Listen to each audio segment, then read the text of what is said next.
우리 믿음의 고백과 사랑의 고백 그리고 헌신의 고백 먼저 하고 말씀 보도록 하겠습니다. 각각 세 가지씩인데요. 제가 고백을 하면 여러분께서는 아멘으로 화답해 주시기를 바랍니다. 믿음의 고백입니다. 예수님을 구세주로 믿습니다. 예수님을 하나님으로 믿습니다. 예수님을 주권자로 믿습니다. 사랑의 고백입니다. 예수님을 진심으로 사랑합니다. 예수님을 영원토록 사랑합니다. 예수님을 생명 바쳐 사랑합니다. 헌신의 고백입니다. 예수님을 따르는 제자가 되겠습니다. 예수님을 세우는 지체가 되겠습니다. 예수님을 전하는 일꾼이 되겠습니다. 부활하신 예수님께 박수로 영광을 돌리겠습니다. 오늘은 부활절로 우리가 지키고 있습니다. 십자가에 죽으신 예수님 3일 만에 부활하셨습니다.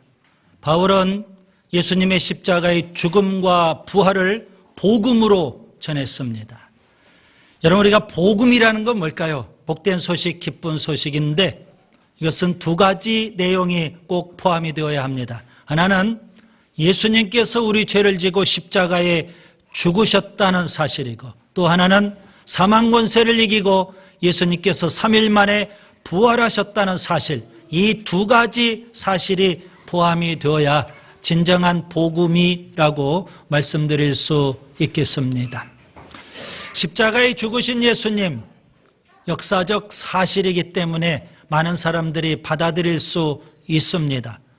부활하신 예수님, 역사적 사실인데 많은 사람들이 받아들이지 못하는 그런 안타까움이 있습니다.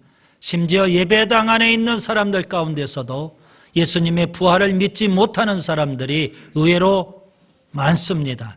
이 부활이 참 문제가 되죠. 사람들은 이렇게 생각을 합니다. 사람이 한번 죽으면 그만이지 무슨 부활이 있느냐? 죽었던 사람이 어찌 다시 살아난다는 말이냐? 내 사전에 부활은 없다. 그러면서 부활을 믿지 못하는 겁니다.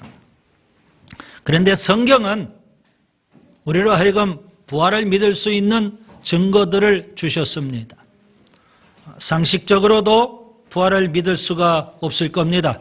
과학적으로도 의학적으로도 부활을 증명하기란 쉽지 않습니다.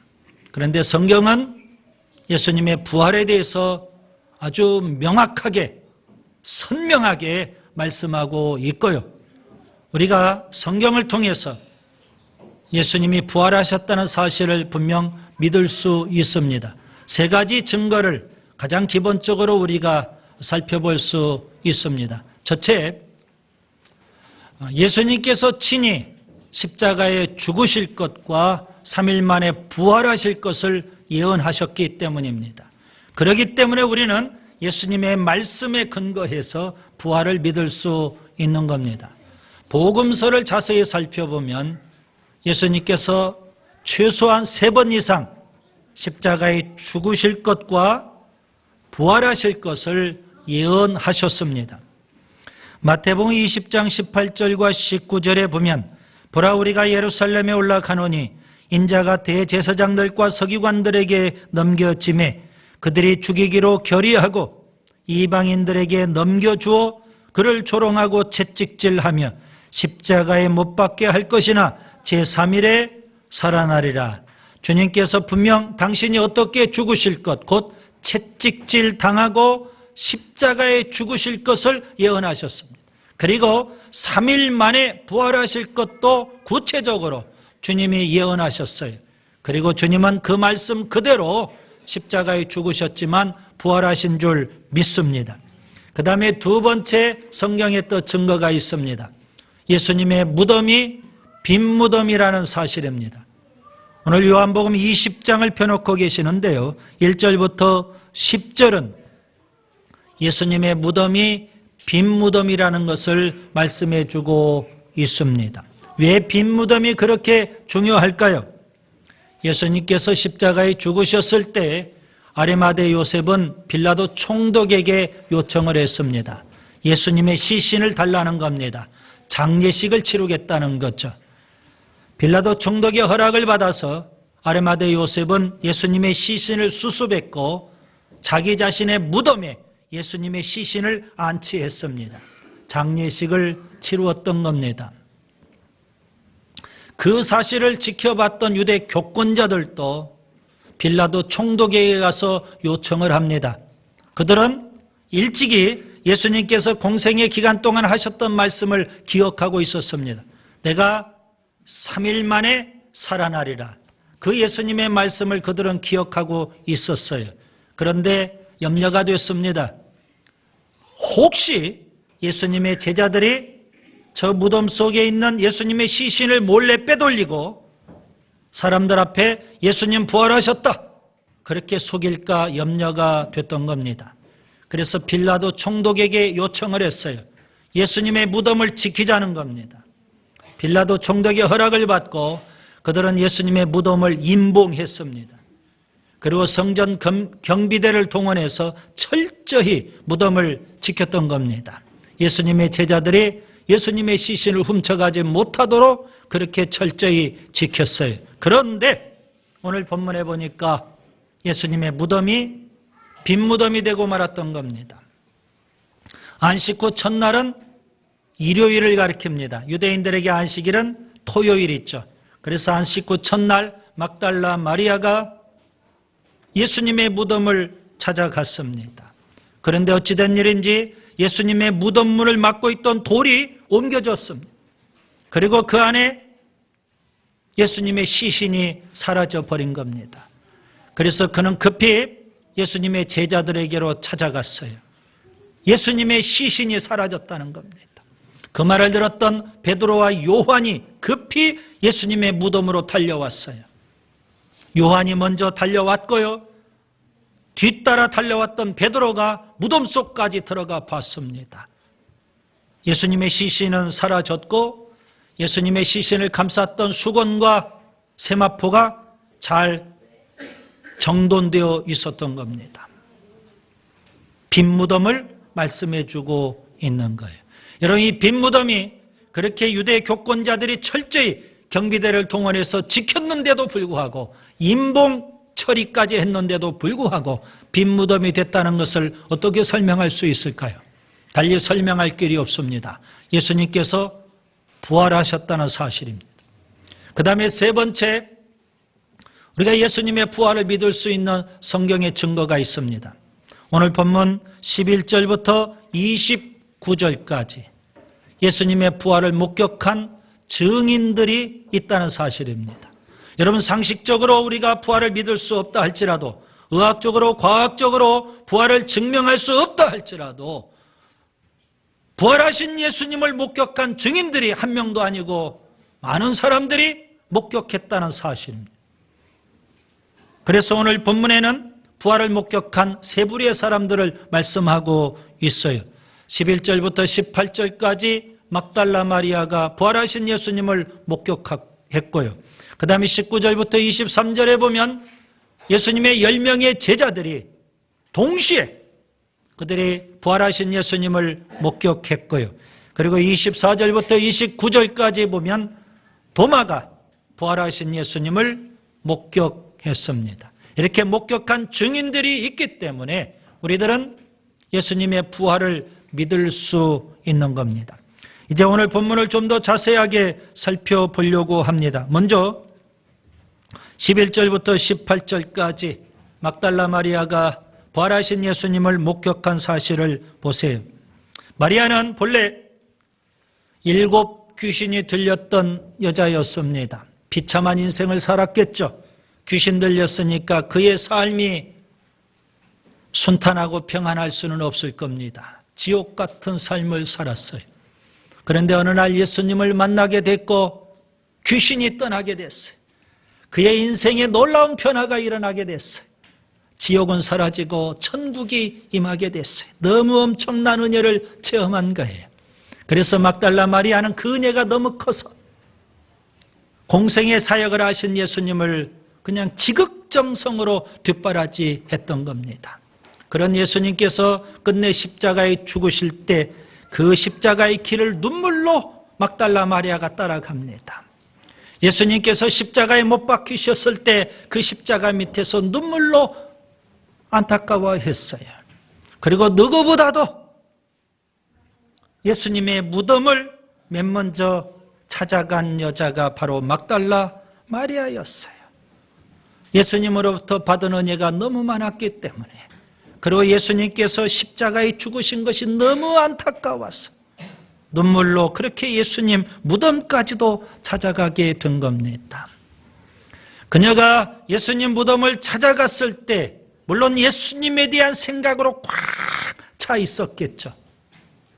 막달라 마리아가 생각한 예수님은 어떤 예수님이었을까요?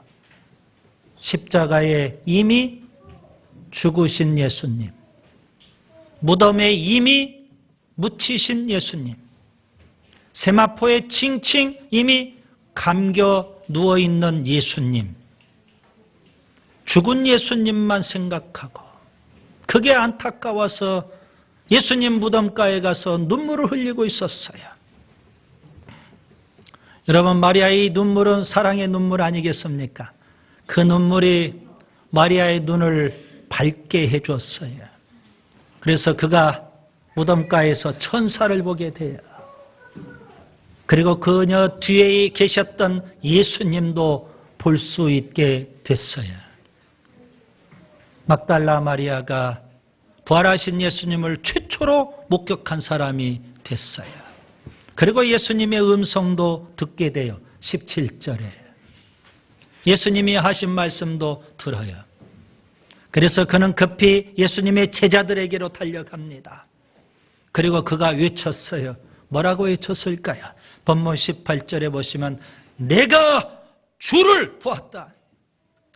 목격했기 때문에, 부활하신 예수님을 목격했고 부활하신 예수님으로부터 말씀도 들었기 때문에 아주 확신에 찬 목소리로 내가 주를 보았다고 그렇게 증언하고 있는 겁니다. 그 다음에 두 번째 19절부터 23절까지를 보세요. 10명의 제자들이 마가의 다락방에 숨어 있었어요. 예수님께서 십자가에 죽으시고 유언비어가 예루살렘 지역에 쫙 퍼져갔습니다. 그 유언비어 내용은 이렇습니다.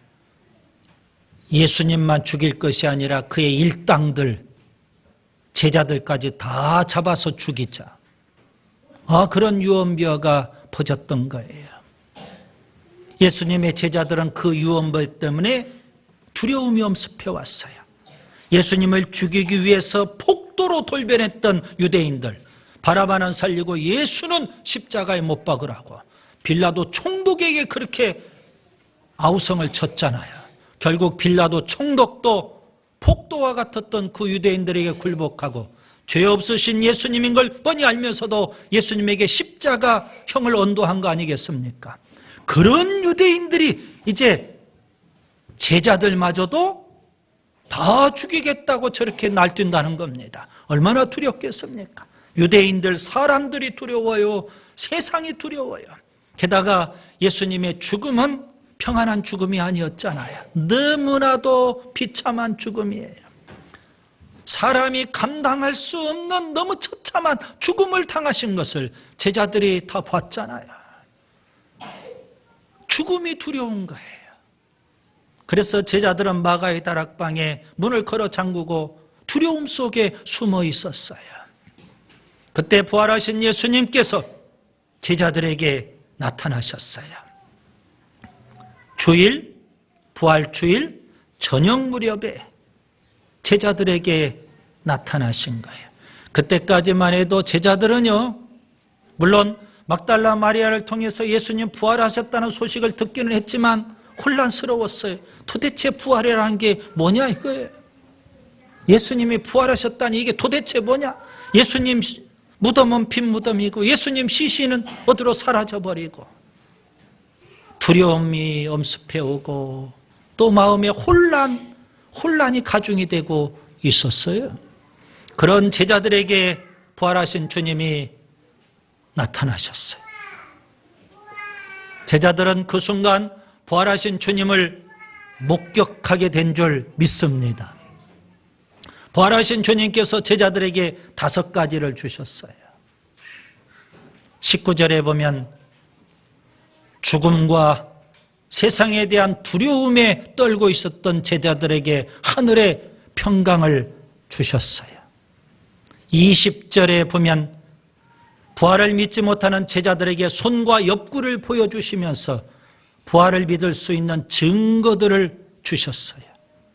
21절에 보면 아버지께서 나를 보내신 것처럼 나도 너희를 보내노라, 제자들에게 사명을 주셨어요. 제자들이 감당해야 될 사명을 주신 거예요.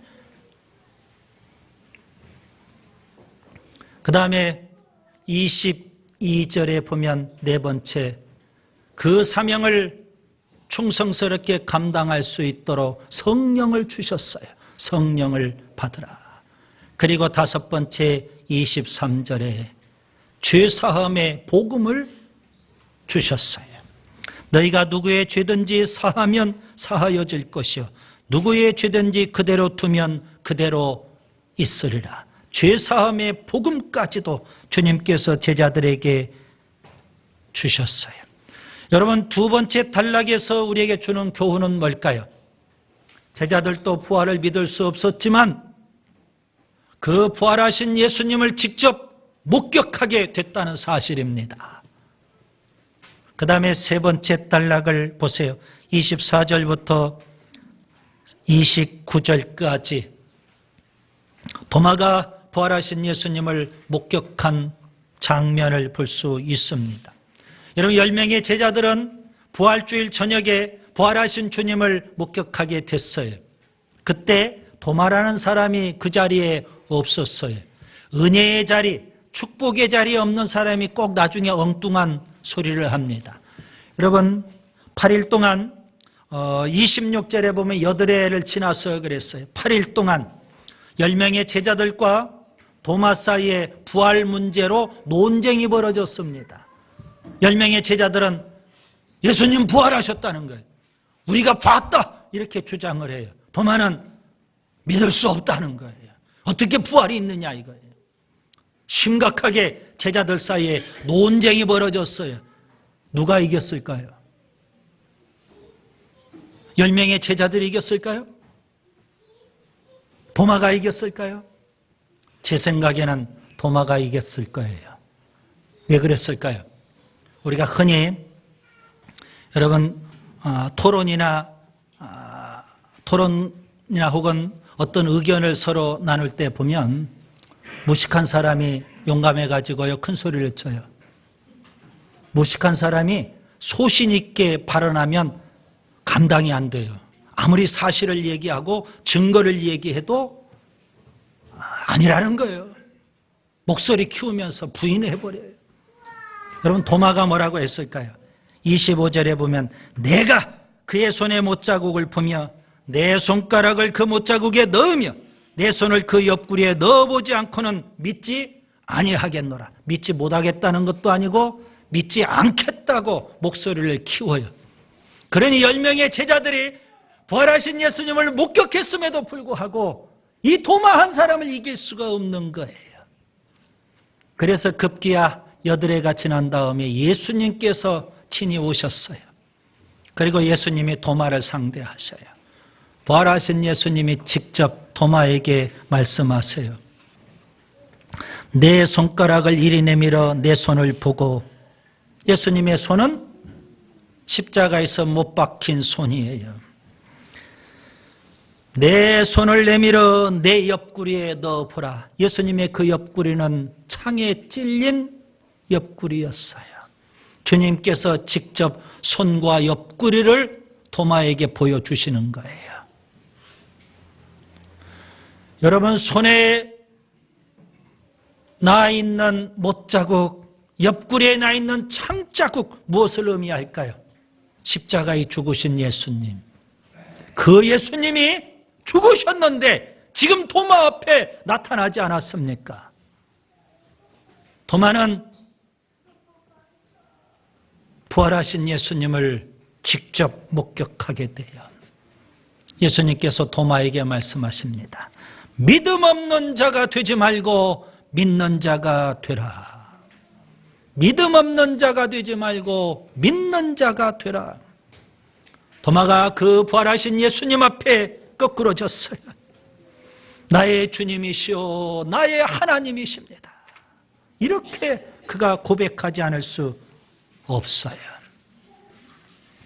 예수님께서는 도마뿐만 아니라 오고 오는 모든 사람들, 오늘 우리들에게까지 주님께서 말씀해 주셨어요. 너는 나를 본고로 믿느냐? 보지 못하고 믿는 자들은 복되도다. 비록 우리가 부활하신 예수님을 직접 목격하지는 못했다 할지라도 성경 말씀을 통해서 우리가 예수님의 부활을 믿는다면 그것이 바로 복된 일인 줄 믿습니다. 오늘 막달라 마리아가 부활하신 예수님을 목격했고요. 그리고 10명의 제자들이 부활하신 예수님을 목격했고요. 심지어 의심 많았던 도마마저도 부활하신 예수님을 목격했어요. 그리고 그들이 예수님의 부활을 믿고 이 부활의 복음을 여러분 담대하게 전한 거 아니겠습니까? 십자가에 죽으신 예수님, 부활하신 예수님, 그 예수님을 믿는 믿음이 진정한 믿음이에요. 그래서 예수님께서는 믿음 없는 자가 되지 말고 믿는 자가 되라 이렇게 말씀하고 있어요. 현대의 많은 그리스도인들이 부활하신 예수님을 믿지 못하는 안타까움이 있어요. 성경은 분명 우리에게 세 가지 증거를 제시해 주셨어요. 예수님께서 직접 부활에 대해서 예언하셨고 그런 다음에 친히 부활하셨다는 사실, 그 다음에 예수님의 무덤이 빈 무덤이 되었다는 사실, 그리고 예수님의 부활하신 그 예수님을 목격한 증인들이 많이 있다는 사실. 부활을 목격한 증인들은요 한결같이 유예 없이 다 변화가 됐어요. 부활하신 예수님을 만나야 여러분 변화의 역사가 일어나게 되는 줄 믿습니다. 성경이 이렇게 우리에게 예수님의 부활을 믿을 수 있도록 증거를 제시하지 않습니까? 이 부활절을 우리가 보내면서 저는 두 가지를 여러분에게 결론적으로 요구하려고 합니다. 하나는 부활신앙을 갖고 살자는 겁니다. 따라서 한번 합시다. 부활신앙을 갖고 살자. 여러분, 부활신앙을 갖고 산다는 것은 십자가에 달리신 예수님 믿습니다. 그리고 부활하신 예수님도 믿습니다. 이렇게 고백하는 것이 부활신앙을 갖고 사는 걸까요? 우리가 그동안 요한복음을 다 살펴오고 있지 않습니까? 예수님은 부활이요 생명이라고 했어요. 나를 믿는 자는 죽어도 산다고 말씀하셨어요. 마르다는 내세의 부활을 믿었지만 예수님은 현재의 부활을 믿으라고 그렇게 요구하고 계시는 거예요. 그걸 저는 이렇게 표현했죠. 죽음도 두려워하지 않는 그런 믿음. 초대교회 성도들이 부활하신 예수님을 목격하고 죽음도 두려워하지 않는 그 믿음으로 그들이 살았어요. 여러분, 죽음이 두렵지 않다면 우리 삶 속에 찾아오는 시험이 뭐가 두려울까요? 우리 삶 속에 찾아오는 문제가 뭐 겁날 게 있겠어요? 죽음도 두렵지 않는데, 여러분, 날마다 우리가 부활의 새 생명으로 사는 그런 은혜의 역사가 있기를 바랍니다. 그 다음에 두 번째는 부활의 증인으로 살아야 됩니다. 우리 한번 따라서 합시다. 부활의 증인으로 살자. 우리가 전해야 될 참된 복음은 뭘까요? 십자가에 죽으신 예수님, 그리고 부활하신 예수님. 부활이 빠진 복음은 참된 복음이 아니에요. 부활을 믿지 못하는 믿음은 참된 믿음일 수 없는 것과 동일해요. 십자가에 죽으시고 부활하신 그 예수님, 이 참된 복음을 우리가 전하는 증인이 되어야 하는 줄 믿습니다. 오늘 부활절 여러분의 믿음을 한번 점검해 보세요. 내 믿음은 정말 예수님의 부활을 믿는 믿음인지, 부활의 새 생명으로 살아야 되고요. 여러분, 부활을 믿는 사람이라면 반드시 부활의 증인으로 사는 거 아니겠습니까? 열심히 우리가 이 복음을 전할 수 있기를 바랍니다.